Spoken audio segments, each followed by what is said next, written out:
미가서. 미가 선지자는 유다 왕국의 요담, 아하스, 히스기야 왕 시대에 활동했습니다. 이 시기는 강대국 아수르가 근동 지역을 정복하며 위협하던 혼란의 시대였습니다.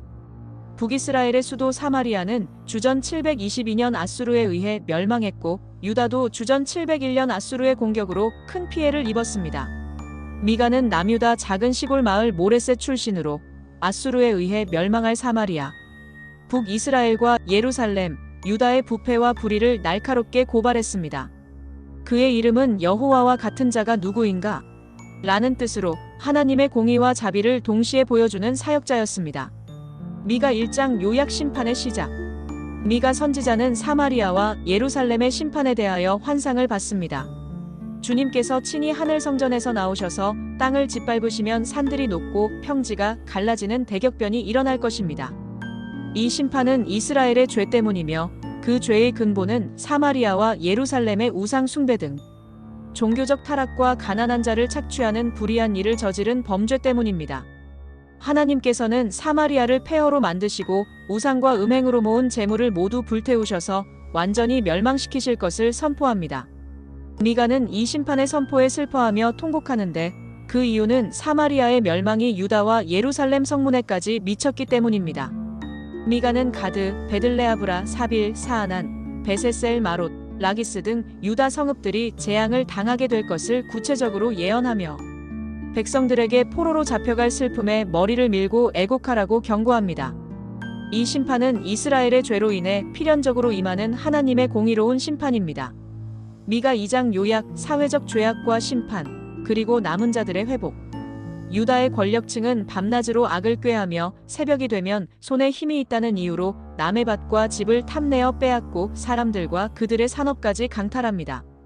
이에 대해 하나님께서는 그들에게 재앙을 계획하시며 그들의 목이 그곳에서 벗어날 수 없게 하고 교만하게 다니지 못하게 하시겠다고 경고하십니다. 심지어 그들의 산업은 빼앗기고 패역자에게 넘어가며 그들 가운데 기업을 분깃받을 자가 하나도 없을 것이라고 선언하십니다.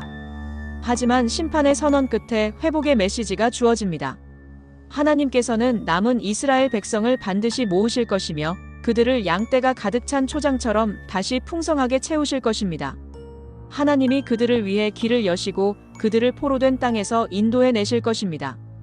그들이 성문을 부수고 나올 것이며 그들의 왕이신 여호와께서 선두에 서서 그들을 인도하실 것을 약속하심으로써 심판 후의 궁극적인 구원과 회복을 예고합니다. 핵심 구절. 밤에 일어나 악한 일을 계획하고 날이 밝으면 그것을 실행하는 권력자들에게 화가 있을 것이다. 미가 3장 요약. 지도자들의 죄악. 미가서 3장은 이스라엘 사회의 새 지도층, 통치자, 예언자, 제사장의 극심한 부패를 고발하며 그들에게 임할 무서운 심판을 선포합니다. 1. 지도자들의 부패, 정의를 실현해야 할 통치자들이 선을 미워하고 악을 좋아하여 백성을 마치 도살된 짐승처럼 잔인하게 착취하고 뜯어먹고 있습니다. 그들의 포악한 행위로 인해 그들이 아무리 하나님께 부르짖어도 하나님은 응답하지 않으시고 얼굴을 외면하실 것입니다. 2. 거짓 예언자들의 죄와 심판. 거짓 예언자들은 돈에 따라 메시지를 바꾸는 영적 매춘을 일삼습니다. 먹을 것을 주는 자에게는 평안을, 주지 않는 자에게는 전쟁을 예언하며 백성을 유혹합니다. 이에 대한 하나님의 심판은 그들에게 영적인 밤과 어둠이 닥쳐 더 이상 환상이나 점을 치지 못하게 되는 것입니다. 하나님이 응답하지 않으심으로 그들은 수치와 창피를 당하게 될 것입니다.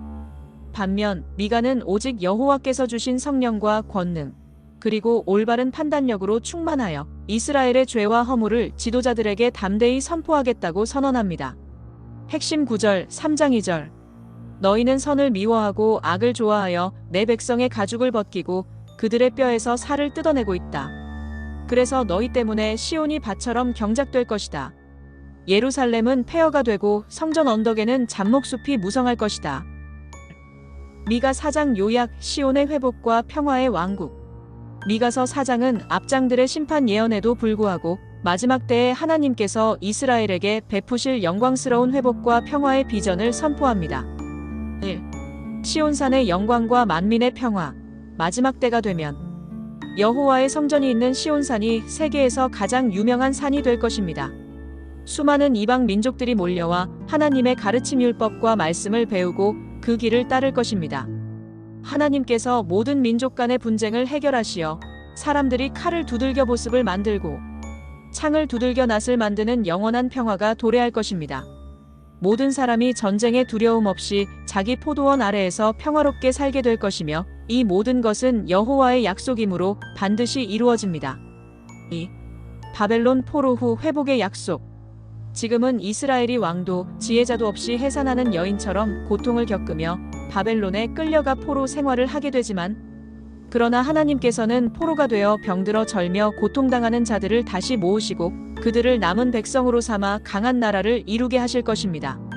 그들을 다스리는 왕은 다름 아닌 여호와 자신이며 예루살렘의 이전 권능과 수도의 영광을 회복시켜 주실 것입니다.